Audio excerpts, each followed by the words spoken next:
wanna take her home, but I've been drinking like I might not make it home. She got that body language when she strut her stuff. She a bad girl, and I can't get enough. Don't stop, get it, girl. Rockin' with the rhythm, girl. Want a fun type one night. Let me hit it, girl. Hit it, girl. Hit it, girl. Hit it, girl. Hit it, girl.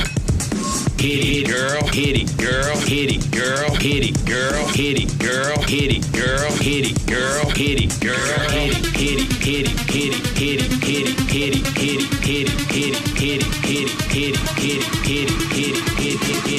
hit it, hit it, hit it, hit it, hit it, hit it, hit it. Drop it.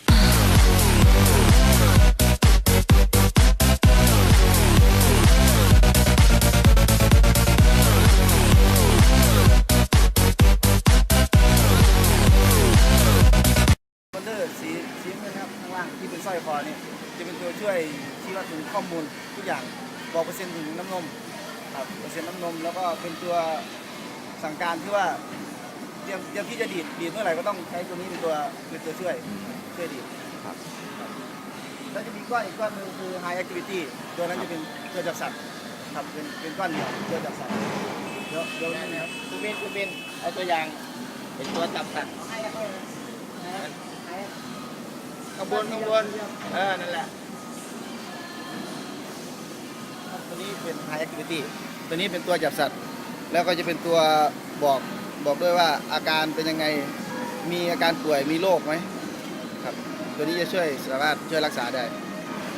อันนี้ติดไว้ติดกับตัวคอใช่ไหมครับใช่ครับอันนี้จะให้เฉพาะวัวที่เป็นขาวเนาะอันนี้คือไอ้วัวรีดครับวัวที่คลอดมาแล้ววัวที่คลอดแล้วมาใส่เพื่อจะรู้ว่าติดสัตว์ทีเมื่อไหร่ใช่แต่ถ้าเกิดตัวท้องแล้วเราก็จะถอดออกครับถ้าท้องเราจะถอดเอาไปใส่วัวเพื่อใส่ตัวใหม่คืออันนี้แสดงว่าวัวที่คลอดมาในฟาร์มไม่ต้องมีตัวนี้หมดเลยทุกตัวตอนนี้ใช่